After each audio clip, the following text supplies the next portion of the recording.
I describe in the book and the challenges that we face, people across the political spectrum, with the exception of some in the Republican Party. There will come a day when Donald Trump is gone, but your dishonor will remain. Ever seen Trump throw a tantrum like a toddler who lost his favorite toy?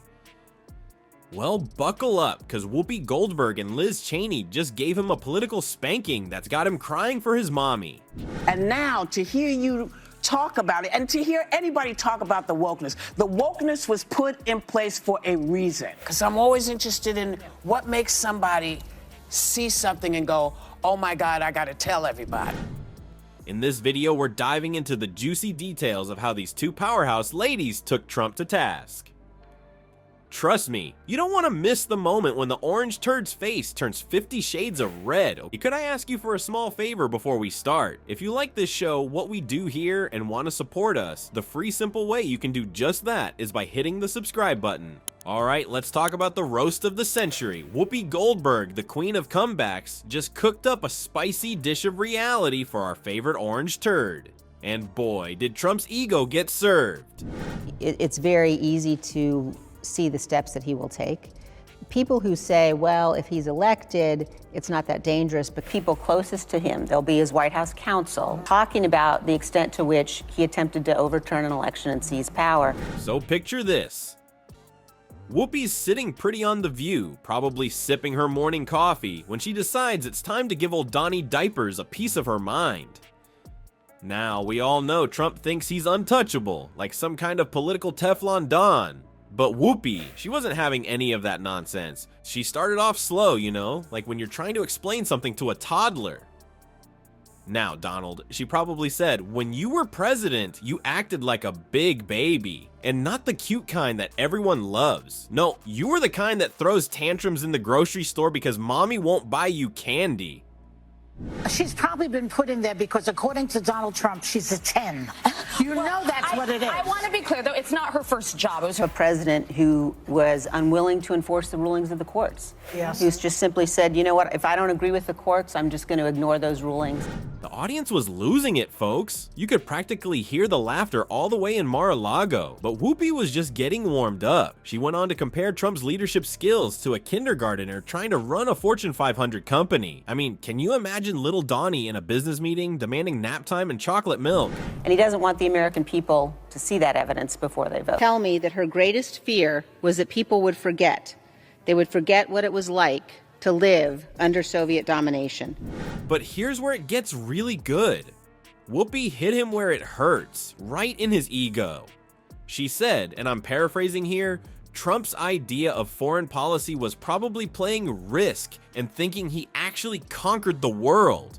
Ouch, that's gotta sting worse than his spray tan when it rains. The zingers just kept coming. It was like watching a comedy roast, but instead of a beloved celebrity, it was America's least favorite ex-president getting barbecued. Whoopi was on fire, and Trump's reputation was getting crispy around the edges. I really wanted you to come and talk about what you done and why. That's probably kind of what the groupthink is. So one defense, I guess, is that she was speaking to her audience, but you take it outside of that bubble, the way. And just when you thought it couldn't get any better, Whoopi dropped her final punchline. Now, I can't repeat it word for word. This is a family-friendly channel after all. But let's just say it involved Trump, a diaper, and the Constitution. The audience went wild, and you could almost hear the sound of Trump's tiny hands angrily tweeting from here. But wait, there's more. Just when Trump thought he could lick his wounds in peace, who should step up to the plate? None other than Liz Cheney.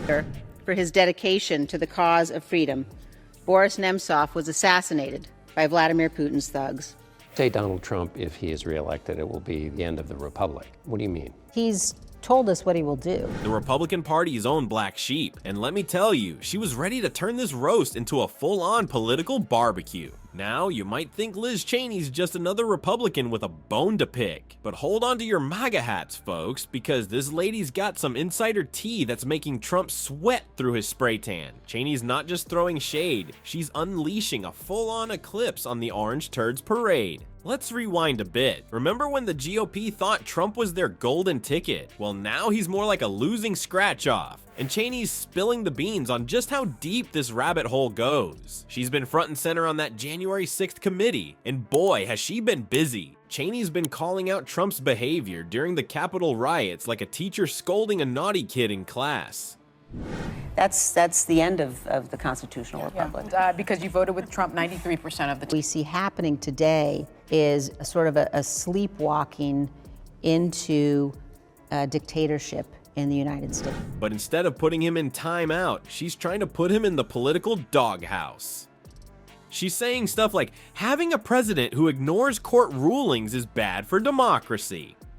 No kidding, Sherlock. It's like saying having a skunk at a perfume testing party is a bit of a mood killer. But here's where it gets juicy. Cheney's not just criticizing Trump, she's going full-on attack mode. She's calling his legal moves completely indefensible and saying they're about as constitutional as a ham sandwich. It's like watching a boxing match, but instead of punches, they're throwing law books at each other. And get this, Cheney's saying that a bunch of Republicans know Trump's acting crazier than a cat in a room full of rocking chairs, but they're too scared to admit it. It's like they're all playing a game of pin the tail on the donkey, but the donkey is actually an elephant, and everyone's pretending not to notice. Immunity from prosecution in his election interference case, and his lawyers seem to be arguing political rival and not be prosecuted.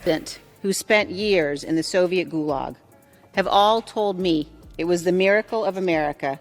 Cheney's even given Trump a new nickname, the Maestro of Mayhem. It's catchy, right? Like Grumpy Trumpy or Donnie Diapers, but with a bit more pizzazz. She's painting a picture of Trump as the guy who's not just rocking the boat, but trying to sink the whole darn ship of democracy. Now you'd think other Republicans would be cheering Cheney on for sticking up for the Constitution, but nope, they're acting like she brought a vegetarian dish to a barbecue. They're all uncomfortable and don't know what to do with her. But Cheney, she's not backing down. She's like a dog with a bone, and that bone is shaped like Trump's toupee. So what's Cheney's endgame in all this? Is she playing 4D chess while the rest of us are stuck on checkers, or is she just really ticked off at the guy who turned her party into a circus? Either way, between Whoopi's roast and Cheney's rebellion, Trump's having a day rougher than his attempts at spelling on Twitter. So far, the courts have been clear that they're going to move expeditiously. They understand the gravity, but I think it's very important that essentially